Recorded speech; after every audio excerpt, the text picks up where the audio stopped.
1968 में, काफ़ी यही इंपॉर्टेंट थी। नेक्स्ट अब हम लोग पढ़ेंगे NTPC, railway NTPC exam date है 4 जनवरी 2021 को फर्स्ट शिफ्ट में जो क्वेश्चन पूछा गया था वो क्वेश्चन देखिए दोस्तों। मानव शरीर में कौन सा अंग पित्त रस का उत्पादन करता है? पित्त रस का उत्पादन करता है, ये तो आप लोग बता सकते हैं, बताइए। तो इसका राइट आंसर होगा ऑप्शन नंबर सी, यानी यकृत। पित्त रस का उत्पादन करता है यकृत, लेकिन जमा होता है दोस्तों पित्ताशय में जमा होता है पित्त। कंप्यूटर में डेटा को किस रूप में संग्रहित किया जाता है? किस रूप में संग्रहित किया जाता है? बाइनरी रूप में। कंप्यूटर में डेटा को किस रूप में संग्रहित किया जाता है? बाइनरी रूप में। नेक्स्ट, फूल में गर्भ केसर डैश है, क्या है? तो ये मादा प्रजनन अंग है। फूल में गर्भ केसर क्या है? मादा प्रजनन अंग है। प्रोग्रामिंग लैंग्वेज जावा का आविष्कार डैश द्वारा किया गया था। जावा का आविष्कार ये जेम्स गोसलिंग के द्वारा। प्रोग्रामिंग लैंग्वेज जावा का आविष्कार डैश द्वारा किया गया था, जेम्स गोसलिंग के द्वारा। हेपेटाइटिस ए किसके कारण होता है? हेपेटाइटिस ए तो ये होता है दोस्तों विषाणु के कारण हेपेटाइटिस ए, ठीक है। और ये यकृत को प्रभावित करता है, इसे याद रखनी है। भारत में पहला नाभिकीय विद्युत संयंत्र कहाँ स्थापित किया गया था? कहाँ स्थापित किया गया था? तारापुर में। भारत में पहला नाभिकीय विद्युत संयंत्र कहाँ स्थापित किया गया था? तारापुर में। तारापुर में दोस्तों। नेक्स्ट, धातुओं की पतली तार के रूप में ढालने की विशेषता क्या कहलाती है? क्या कहलाती है दोस्तों? तो याद रखिएगा, तन्यता कहलाती है। क्या कहलाती है? तन्यता, ठीक है। नेक्स्ट, इनसेट 1B को कब शुरू किया गया था? इनसेट 1B को कब शुरू किया गया था? 1983 ईस्वी में इनसेट 1B को शुरू किया गया था। भौतिकी की कौन सी शाखा स्थिर तरल पदार्थ के गुणधर्मों से यह संबंधित है? तो यह संबंधित है हाइड्रोस्टैटिक्स। भौतिकी की कौन सी शाखा स्थिर तरल पदार्थों के गुणधर्मों से संबंधित है? हाइड्रोस्टैटिक्स संबंधित है। मानव शरीर की पीएच रेंज कितनी होती है? मानव शरीर की पीएच रेंज कितनी होती है बताइए? तो ये 7.35 से 7.45 के बीच होती है दोस्तों। 7.35 से 7.45 के बीच। अब हम लोग पढ़ेंगे सामान्य अध्ययन। सरदार सरोवर बांध किस नदी पर बना है? किस नदी पर बना है? नर्मदा नदी पर सरदार सरोवर बांध। यूआरएल देखिए दोबारा पूछा, यूआरएल का पूर्ण रूप क्या होता है? यूआरएल का होता है दोस्तों uniform resource locator. Uniform resource locator. भारतीय संविधान में पहला संशोधन डैश में किया गया था? पहला संशोधन कब किया गया था? 1951 में किया गया था। नवकलेश्वर उत्सव किस राज्य से संबंधित है? नवकलेश्वर उत्सव किस राज्य से संबंधित है? उड़ीसा राज्य से संबंधित है दोस्तों नवकलेश्वर उत्सव। गोदावरी नदी का उद्गम किस स्थान से होता है? गोदावरी नदी का उद्गम तो ये होता है ब्रह्मगिरी की पहाड़ियों से गोदावरी नदी का उद्गम। गांधी सागर बांध किस राज्य में स्थित है? गांधी सागर बांध ये मध्य प्रदेश में स्थित है दोस्तों। सांची के स्तूप का निर्माण किसने कराया था? सांची के स्तूप का निर्माण किसने कराया था?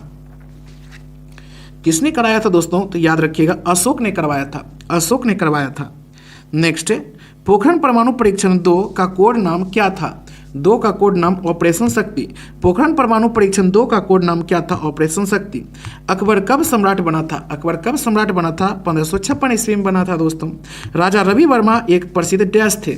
एक प्रसिद्ध क्या थे राजा रवि वर्मा? चित्रकार थे। क्या थे दोस्तों? चित्रकार। 1857 के विद्रोह को अंग्रेजों ने आखिरकार कब दबाया था? कब दबा दिया था दोस्तों? तो ये दबाया था 1959 ईस्वी में अंग्रेजों ने दबा दिया था 1857 के विद्रोह को। आरटीआई अधिनियम कब प्रभावी हुआ था? आरटीआई अधिनियम ये अक्टूबर 2005 में प्रभावी हुआ था। आरटीआई अधिनियम। किस उद्योग में कच्चे माल के रूप में चूने के पत्थर का उपयोग किया जाता है? तो ये सीमेंट में। किस उद्योग में कच्चे माल के रूप में चूने के पत्थर का उपयोग किया जाता है? सीमेंट में। निम्नलिखित में से कौन सा सबसे कम आयु का नोबेल विजेता है दोस्तों? तो ये हो जाएगा 24 का ए नंबर, मलाला यूसुफजाई। निम्नलिखित में से कौन सा सबसे कम आयु का नोबेल विजेता है? मलाला यूसुफजाई है। कहा जाता है कि 1906 में भारत का प्रथम राष्ट्रीय ध्वज डैश में फहराया गया था। तो ये फहराया गया था कलकत्ता में। कहा जाता है कि 1906 में भारत का प्रथम राष्ट्रीय ध्वज डैश में फहराया गया था? कलकत्ता में फहराया गया था 1906 में, तो आप लोग जानते ही हैं। भारत का पहला उच्च न्यायालय डैश में स्थापित किया गया था? पहला उच्च न्यायालय कहाँ स्थापित किया गया था दोस्तों? ये भी कोलकाता में ही किया गया था। कोलकाता में ही किया गया था दोस्तों। नेक्स्ट, हिंदुस्तान रिपब्लिकन एसोसिएशन का गठन कब किया गया था? कब किया गया था? 1924 ईस्वी में। हिंदुस्तान रिपब्लिकन एसोसिएशन की गठन 1924 ईस्वी में किया गया था। प्रथम पंचवर्षीय योजना का मुख्य ध्यान डैश पर था? मुख्य ध्यान किस पर था? कृषि क्षेत्र में। प्रथम पंचवर्षीय योजना का मुख्य ध्यान था दोस्तों कृषि क्षेत्र पर। प्रसिद्ध हिंदी उपन्यास तमस किसने लिखा था? तमस। तमस लिखा था भीष्म साहनी ने। प्रसिद्ध हिंदी उपन्यास तमस किसने लिखा था? भीष्म साहनी ने। संयुक्त राष्ट्र सुरक्षा परिषद में कितने अस्थायी सदस्य हैं? अस्थायी सदस्य ये तो 10 हैं।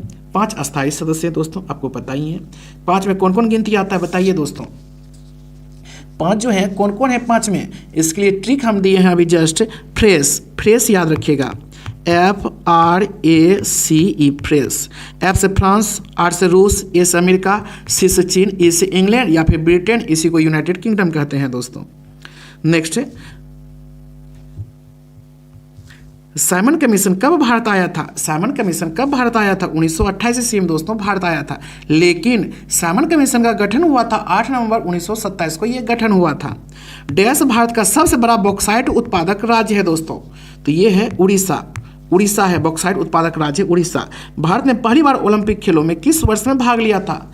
किस वर्ष में भाग लिया था? 1900 ईस्वी में दोस्तों भारत ने पहली बार भाग लिया था। और ये 33 क्वेश्चन का आंसर दे देते हैं दोस्तों। और इस सेट में क्या क्या इंपॉर्टेंट पॉइंट है जिसे आपको याद रखनी है वो देखिए। तारापुर परमाणु विद्युत गिरी कहाँ है? महाराष्ट्र में। तारापुर परमाणु विद्युत गिरी कहाँ है दोस्तों? महाराष्ट्र में है। राजस्थान परमाणु विद्युत गिरी कहाँ है? रावतभाटा में। राजस्थान परमाणु विद्युत गिरी कहाँ है? रावतभाटा में। नरोरा परमाणु विद्युत गिरी कहाँ है? बुंदेलशहर उत्तर प्रदेश में। नरोरा परमाणु विद्युत गिरी कहाँ है? बुंदेलशहर उत्तर प्रदेश में। काकरापारा परमाणु विद्युत गिरी कहाँ है? सूरत गुजरात में। काकरापारा परमाणु विद्युत गिरी कहाँ है? सूरत गुजरात में। केगा परमाणु विद्युत गिरी कहाँ है? कर्नाटक में। देखिए दोस्तों, तारापुर परमाणु विद्युत गिरी कहाँ है? महाराष्ट्र में। राजस्थान परमाणु विद्युत गिरी कहाँ है? रावतभाटा में। नरोरा परमाणु विद्युत गिरी कहाँ है? बुलंदशहर उत्तर प्रदेश में। काकरापारा परमाणु विद्युत गिरी कहाँ है? सूरत गुजरात में। केगा परमाणु विद्युत